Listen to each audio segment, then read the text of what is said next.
To był prawdopodobnie bardzo dobry obiad. Taki dobry, bliskowschodni obiad, czyli miał pewnie z 15 dań.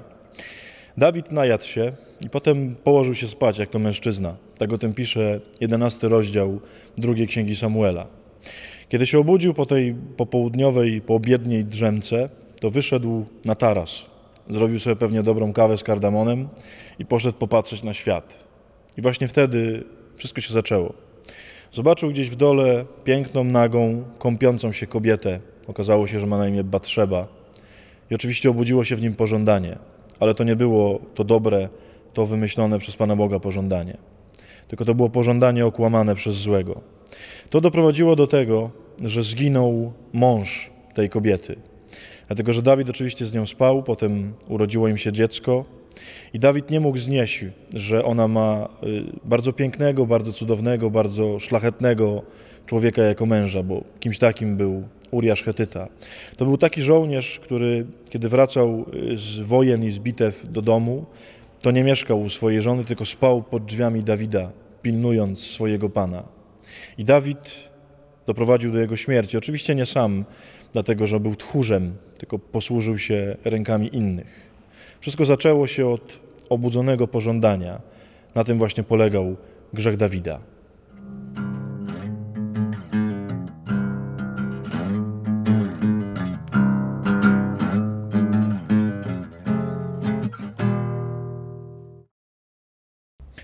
W tej historii Dawidowego grzechu, myślę, bardzo wyraźnie i jasno widać, w jaki sposób pożądanie, ten zły wilk pożądania wchodzi w nasze serca. Zauważcie, że u Dawida posłużył się bardzo zwyczajnymi, bardzo prostymi środkami. Posłużył się obżarstwem, lenistwem, takim momentem, kiedy człowiek jest jakby nieprzygotowany na jakiekolwiek niebezpieczeństwo. Takim momentem, kiedy człowiek tak klapnie i osiądzie. Tam znalazł u Dawida lukę, którą mógł wpuścić ten jad niedobrego pożądania. Tak jest u każdego z nas. Zły duch, zły wilk zawsze wykorzystuje nasze słabości. Grzech pożądania, grzech nieczystości nie rodzi się znikąd. On się rodzi z lenistwa, on się rodzi z obżarstwa, on się rodzi z nudy, rodzi się z takiego bezsensu życia, z jakiejś potrzeby, żeby cokolwiek się zadziało. To jest wilk, który jest niezwykle sprytny. On nas nie zaatakuje w jakiś bardzo perwersyjny sposób, dlatego że wie, że coś takiego byśmy odrzucili. On zawsze poszuka czegoś delikatnego. Jeżeli masz jakiekolwiek problemy z tym wilkiem, z wilkiem pożądania i nieczystości, to poszukaj początków. Zobacz, gdzie to się u ciebie zaczyna, w jaki sposób ten wilk próbuje się wsączyć z tym pożądaniem.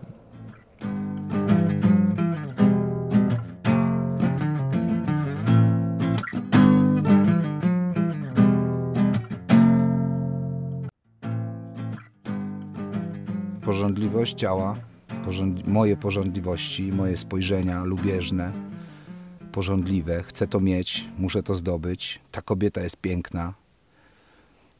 Czytałem niesamowitą książkę kiedyś Jana Pawła II, Mężczyzną i kobietą stworzył ich, w której przeczytałem rzecz, która bardzo mi pomogła. Wiele lat temu Pan Bóg, myślę, że Bóg, bo o własnych siłach bym tego nie zrobił, uwolnił mnie od samogwałtu. Po prostu taka niby prosta rzecz i błaha, ale niszczy człowieka i degraduje i uwolnił mnie. Po prostu jednego dnia nie ma. I myślałem w swej pysze i w swojej zarozumiałości, że jestem lepszy od kogoś, nie? Bo tego grzechu nie robię. A tymczasem po przeczytaniu tej książki Mężczyzną i kobietą stworzył ich, odkryłem rzecz, która mnie zaskoczyła i jakby wezwała do nawrócenia. Bo się okazuje, że kiedy patrzę pożądliwie na inne kobiety, kiedy mam jakąś przygodę z pornografią, upadek totalny, zaczynam traktować instrumentalnie drugą osobę, drugą kobietę i tym samym wykorzystuję moją żonę instrumentalnie. To są bardzo poważne rzeczy, co ja mówię. To jest rzecz, która jest bardzo poważna, ale można traktować swoją żonę instrumentalnie. I te same grzechy, co kiedyś w dzieciństwie czy w młodości się popełniało, robić, wykorzystywać do tego żonę.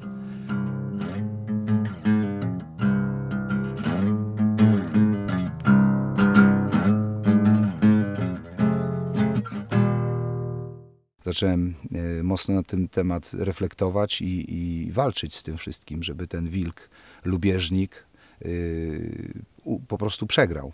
Żeby był ten czysty wilk, który ma czyste serce, który chce służyć żonie i ją kochać naprawdę.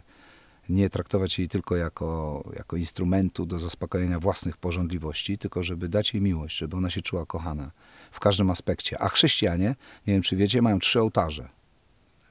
Jeden ołtarz to jest ołtarz, gdzie sprawuje się Eucharystię, gdzie Chrystus składa się w ofierze. Drugi ołtarz to jest stół, tak rzadko brakuje go w naszych domach też. U mnie wiele lat brakowało.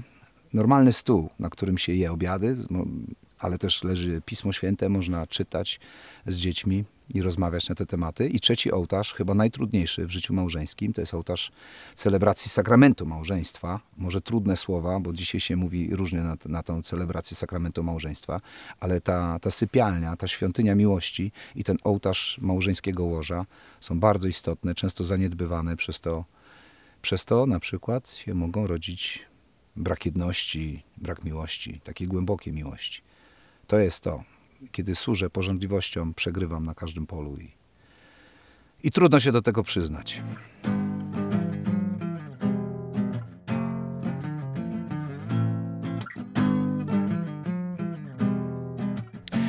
Jak sobie myślę o tym grzechu, o tym wilku pożądania, to zawsze najpierw mam takie wrażenie, że to jest taki grzech, który dotyczy chyba wszystkich.